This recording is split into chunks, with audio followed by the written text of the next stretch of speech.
الحمدللہ رب العالمین والصلاة والسلام علی خاتم النبیین وعلی آلہ واصحابہ اجمعین اما بعد فاعوذ باللہ من الشیطان الرجیم بسم اللہ الرحمن الرحیم۔ عزیز طلبہ، کنز المدارس بورڈ کے آفیشیل یوٹیوب چینل پر خلاصۃ النحو کی لیکچر سیریز کے ساتھ ہم حاضر ہیں۔ آج ہم الدرس الثانی والعشرون 22واں سبق، اس 22ویں سبق کے حوالے سے پڑھیں گے، سیکھیں گے، سنیں گے۔ اس میں فعل مضارع پر داخل ہونے والے عوامل نواسب و جوازم کا بیان ہے، یعنی ایسے عوامل، ایسے حروف، ایسے کلمات جو فعل مضارع پر داخل ہو کر کبھی تو اسے نصب دیتے ہیں اور کبھی اسے جزم دیتے ہیں۔ تفصیل آج کے درس میں ہم سنتے ہیں کہ وہ کون کون سے ہیں، کیا کیا عمل کرتے ہیں اور کیا کیا معنی دیتے ہیں۔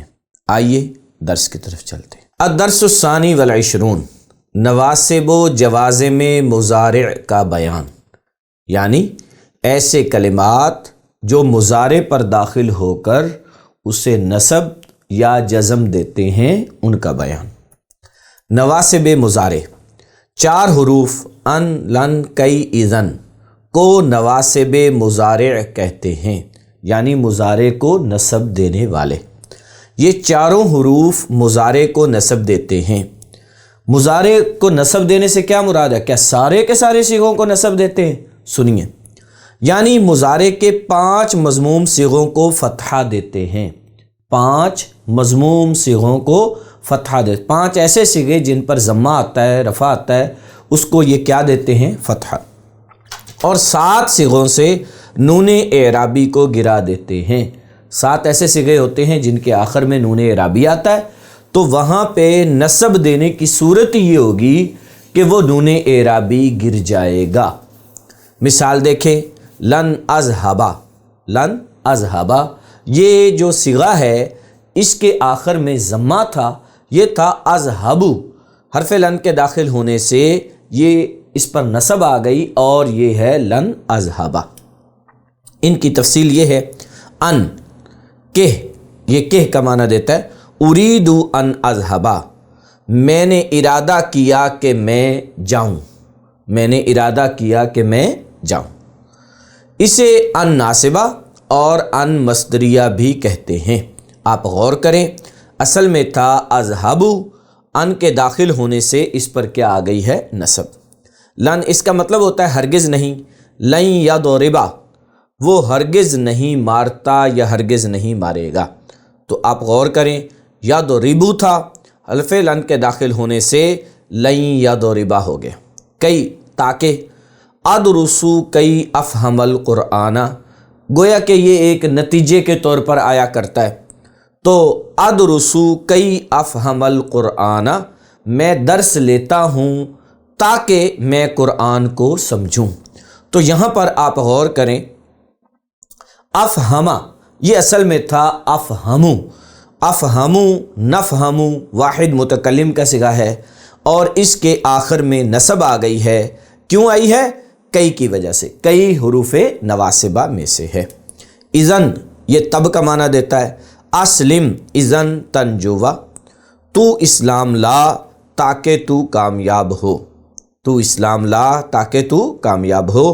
تو یہاں پر بھی دیکھیں آپ، تنجوو تھا اور تنجوو کے ضمہ کو اذن نے نصب سے بدل دیا۔ دوسری صورت، یہ تھے حروف نواسب۔ اب بیان کیے جا رہے حروف جوازم۔ جوازم مضارع 5 حروف کون کون سے؟ لم، لما، لام امر، لائے نہیں اور ان شرطیہ، ان کو جوازم مضارع کہتے ہیں۔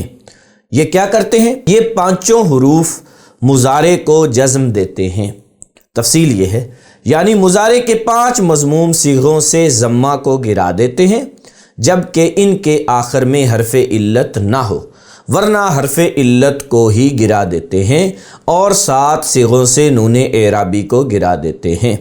یہ حروف ہیں جناب جوازم مضارع، یعنی 5 ایسے صیغے جنہیں ہم مرفوع صیغے کہتے ہیں، ان پر جب ان میں سے کوئی داخل ہوگا تو اس کے ضمہ کو ختم کر دے گا، اعراب اور کوئی نہیں آئے گا، کیونکہ جزم مطلب ہی یہ ہے اعراب کے ختم کرنے کا نام ہے، یعنی ضمہ ختم ہو جائے گا اور وہ حرف ساکن ہو جائے گا، اس پر جزم آ جائے گی۔ ہاں اگر اس لفظ کے آخر میں حرف علت آیا ہوا ہے تو اب اس کے جزم دینے کی صورت یہ ہوگی کہ یہ اس حرف علت کو ہی گرا دے گا، حرف علت ہی ختم ہو جائے گا۔ اور وہ 7 صیغے جن کے آخر میں نون اعرابی آتا ہے تو اب وہاں بھی جزم کی صورت یہ ہے کہ وہ نون اعرابی گر جائے گا۔ نصب کی صورت بھی یہی تھی کہ نصب والے عوامل داخل ہوتے تھے تو بھی نون اعرابی گرتا تھا، اب جزم والے داخل ہوں گے تو بھی نون اعرابی گرے گا۔ اب آپ مثالوں میں دیکھیے، ان کی تفصیل یہ ہے۔ لم یہ نہیں کا معنی دیتا ہے، لم یاکل لم یدعو، لم یاکل لم یدعو۔ تو آپ نے غور کیا کہ یاکلو تھا اور یاکلو جو ہے اس کے شروع میں لم داخل ہوا اور لم کے داخل ہونے کی وجہ سے اس کے آخر میں کیا آ گئی ہے؟ جزم۔ لم یدعو یہ اصل میں لم یدعو تھا، اس کے آخر میں حرف علت تھا واو، تو لم نے اس واو کو کیا کر دیا؟ گرا دیا۔ یعنی دیکھتے آپ کو شاید یہ محسوس ہو کہ دیکھیں جی یہاں تو لم نے جزم نہیں دی، بھائی جی دی ہے جزم، اور یہاں جزم کی صورت یہی تھی کہ اس کے آخر میں حرف علت تھا جس کو لم نے گرا دیا۔ لما ابھی تک نہیں، لما یقل لما یرمی، لما یقل لما یرمی۔ اب یہ کیا ہے؟ یقولو اصل میں کیا تھا؟ یقولو، اور اس کے آخر میں جو لام ہے اس کے اوپر کیا تھا؟ اس لام کے اوپر ضمہ تھا، لما کی وجہ سے وہ ضمہ جزم میں بدل گیا، لما یقل۔ اور لما یرمی میں اس کے آخر میں یا تھی حرف علت، اور لما کی وجہ سے وہ حرف علت یا کیا ہو گئی؟ گر گئی، تو یہ رہ گیا لما یرمی۔ لی چاہیے کہ، لی ینصر لی یرمی، لی ینصرو میں اصل میں لی ینصرو تھا، اس کے ضمہ کو جزم سے بدل دیا تو یہ ہو گیا لی ینصر، اور لی یرمی میں آخر میں یا تھی جو کہ گر گئی حرف علت ہونے کی وجہ سے۔ لا نہیں کا معنی دیتا ہے لا تشرب لا تنسا، لا تشرب لا تنسا، تشربو تھا لا کی وجہ سے جزم آ گئی، اور یہ تنسیو تھا اس کے آخر میں سے یا حرف علت جو کہ گر گیا۔ ان اگر، ان تجتہد تنجو، ان تجتہد یہاں جزم آ گئی ہے اور تنجو کے آخر سے واو حذف ہو گئی ہے جو کہ حرف علت تھا۔ تو یہ جناب والا حروف جوازم ہیں، جب یہ فعل مضارع پر داخل ہوتے ہیں تو اگر فعل مضارع صحیح الاخر ہے یعنی اس کا آخری حرف علت نہیں ہے تو 5 جو مرفوع صیغے ہوتے ہیں ان کو جزم دیتے ہیں، اور اگر وہ صحیح الاخر نہیں ہے تو ان 5 صیغوں کے آخر سے حرف علت گر جائے گا، اور جو 7 صیغے ہیں نون اعرابی والے ان کے آخر سے نون اعرابی گرا دیتے ہیں۔ تنبیہ جی، جس مضارع پر کوئی ناصب یا جازم نہ ہو وہ مرفوع ہوتا ہے، یعنی ایسا فعل مضارع جس پر نہ کوئی حروف نواسب میں سے آئے نہ جوازم میں سے آئے تو ہم کہیں گے وہ فعل مضارع مرفوع ہے، یعنی اس کے 5 صیغوں میں ضمہ اور 7 صیغوں میں نون اعرابی آتا ہے۔ مرفوع کی یہ صورت ہوتی ہے کہ وہ جو 5 صیغے ہوتے ہیں ان کے آخر میں ضمہ آئے گا، جبکہ 7 صیغوں کے آخر میں نون اعرابی آئے گا۔ نون اعرابی کا آنا ہی کیا ہے؟ ضمہ ہے۔ جمع مؤنث کے صیغے چونکہ مبنی ہوتے ہیں، جمع مؤنث کے 2 صیغے ہوتے ہیں، ایک ہوتا ہے جمع مؤنث غائب کا اور ایک ہوتا ہے جمع مؤنث حاضر کا، یہ دونوں مبنی ہوتے ہیں، اس لیے لفظی طور پر ان میں کسی ناصب یا جازم کی وجہ سے کوئی تبدیلی نہیں ہوتی۔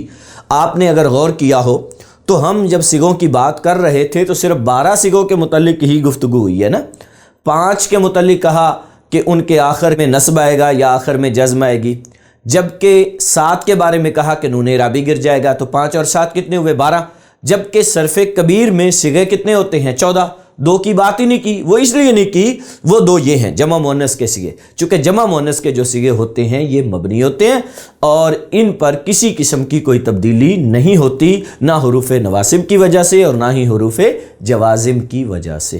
عزیز طلبہ، آج ہم نے فعل مضارع کے اعراب کے متعلق کچھ پڑھا اور اس فعل مضارع پر داخل ہونے والے عوامل حروف نواسب اور حروف جوازم کے متعلق پڑھا کہ وہ کتنے ہوتے ہیں، کیا کیا معنی دیتے ہیں، نواسب کس کس صیغے کو نصب دے سکتے ہیں، جوازم کس کس صیغے کو جزم دیتے ہیں، اور کیا کوئی ایسے صیغے بھی ہیں کہ جن پر حروف نواصب یا جوازم کے داخل ہونے سے کوئی فرق نہیں پڑتا، یہ ساری چیزیں آج ہم نے سیکھیں فعل مضارع کے حوالے سے۔ آپ سے گزارش ہے ان باتوں کو یاد کریں، مستحضر کریں، تاکہ ترکیب کلام میں جہاں فعل مضارع آئے اس پر اگر کوئی عامل داخل ہو تو ہمیں پتہ چل سکے کہ یہ عامل کون سا ہے، یہ نصب دے گا یا جزم دے گا، اور اس کے نصب اور جزم کی صورت کیا ہوگی یہ بھی ہمیں معلوم ہونا چاہیے۔ آج کے لیے اتنا ہی، ہمارے ساتھ رہیے، ہمارے اگلے لیکچر کا انتظار کیجیے۔ فی امان اللہ۔